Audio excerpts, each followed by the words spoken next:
Yes. Move behind now, out the way.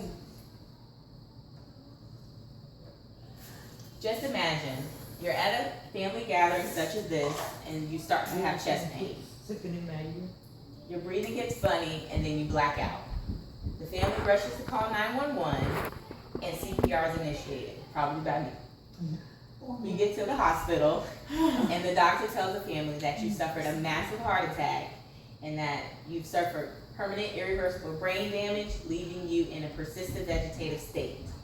Would you want to be kept alive in this situation? No, just not. This is the dilemma faced by the family in the famous case of Terry Schiavo. Her husband wanted for her to pass away, but her parents fought to keep her alive. The battle ensued for over 15 years before her nutrition was discontinued and she passed away. Both sides claimed to know what Terry wanted, but nobody knew for sure. If she had a legal document stating her wishes, this would not have been an issue. And a living will or advance directive is just that. Today I will be talking to you about what a living will is, discuss the pros and cons of a living will, and show you how to fill one out. The Mayo Clinic defines a living will as written legal instructions regarding preferences for medical care if you are unable to speak for yourself. This document has not always existed. It was the idea of a lawyer named Louis Kuttner in 1967. In 1976, California became the first state to legalize the document. By 1992, all 50 states had some form of legalization of the document. One case went all the way to the Supreme Court, where they ruled in the individual right to refuse treatment, even life-sustaining treatment. It used to be, not too long ago, that most people died at home among family. But a study by the CDC in 2010 found that out of the 2.5 million people that died, 1/3 of those people died in hospitals, despite research indicating that they still prefer to die at home among family. And lawmakers are taking notice with the increase of patients being in the hospital, in critical care, and the associated costs with that. In a New York Times article, Jeb Bush said that he would like to see some form of legislation requiring Medicare patients to sign an advance directive. Now let's discuss some of the pros of having one. First, it takes the guesswork out of what you want. That way your family doesn't have to guess what kind of care you want if you're not able to speak for yourself. Next, it allows you to choose a spokesperson. In the Nurse Practitioner Journal, Christine Durbin, a nurse practitioner, wrote that most states have what's called a default surrogate or family consent laws, which basically lists an order of hierarchy of who's to make decisions for you if you have a designated person. It usually goes spouse, adult children, siblings, and then other family members. So if you don't want any of these people speaking for you, you can put it in your living will. This also lets the doctor know who to call in critical situations, such as if you need emergent surgery, if you need to be put on a breathing machine, taken off a breathing machine, or anything else. Another pro of having it is that it's free. You can go on a lot of state and medical websites to download it, print it out, and fill it out for free of cost. Now, some of the cons are, although it lists what your wishes are, it doesn't cover every situation.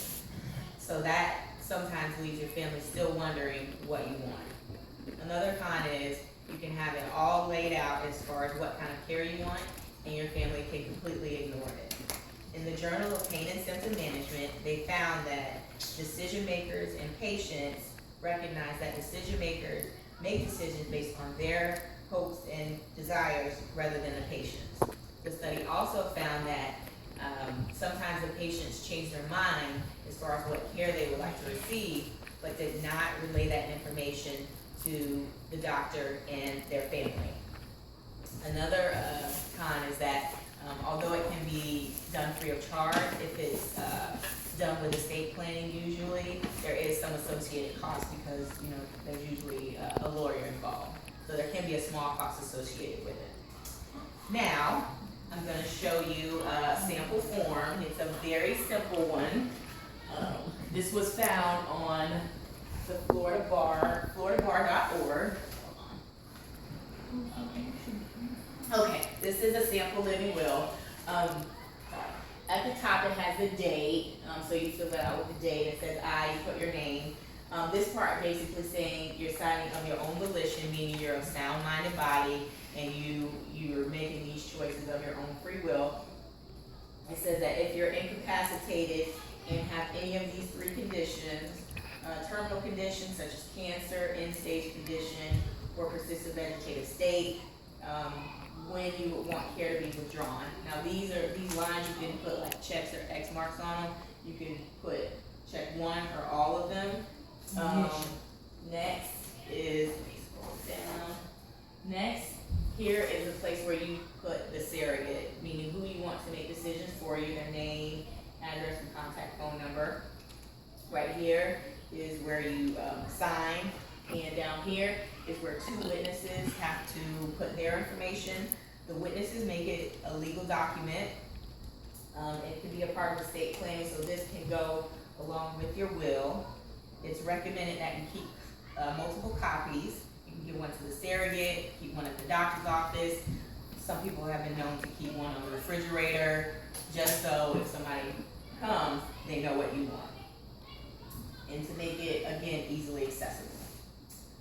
Now that you know what a living will is, the pros and cons of having one, and how to fill one out, my hope is that you will do more research, discuss this with your family and your doctor, and decide if it is something that you want to do. Question. Okay, now here's the question and answer portion. Does it have to be notarized? That's what the witnesses are for. The witness part, that's what makes it legal, and a witness, one of the witnesses can be a notary if you want to make it official. Another question. Witnesses, on most documents, witnesses cannot be like, documents such as this, witnesses can't be somebody that you know. Like, I can't be her witness because she's my mother and I'm her daughter. It's too I close. have seen, in the hospital, I have seen family sign it. Now, the second, like the first witness, it can be a family member, but that second witness has to be kind of Outside, right, yeah. because they've asked nurses to sign it, but, and it's not against the rules for nurses to sign it, they just kind of, it was a personal preference, and most nurses, they just didn't want to be put in that position, Yeah. but it's not illegal. It's not that one. Right. Okay. Any other questions? I have Yes. a bunch of questions. When is the best time to get a will? The best time to get a will is When you're anytime. alive. I know that. You but- can make a will. It's like Dan can make a will. You have kids. Do anybody have a will? Mom got a will. What's that now? Your business. Am I in the will? No. You're really not have that fine. will. But Maybe you should again, a will is more of like when you die, who gets what. But if you ain't got a living will, nothing, a living will is saying if you're in a coma. A living will is saying if you're in a coma, what do you want? Like, this is something kind of crazy, but when I was working in the hospital, because we dealt with it all the time, I said, if I'm ever in a coma and they have to give me feeding through a feeding tube, I want the chocolate. Version. Don't give me the vanilla. And you can put that in the will. Like I said, the one that I showed you is very basic and it's one page. There's some that go in. That's what the backup is for. Like I can put that in my living will. Like you can get very specific as to what you want. Just stop it. It can get very, very specific. But again, this is just a guideline, and some people say, don't give me IV fluids because that's a form of, prolonging the inevitable. Don't feed me. I don't want to be on a breathing machine. Oh, never mind. Like I said, it can get very specific, like how long to keep me alive. Yeah, that's all right. Like do it, I'm not better in a week. Like pull the plug. Like people can specify that. It can get really specific. But again, this is the guideline, as to what you want. Any other I had down question. It's fine. Put that document back on the TV. Okay.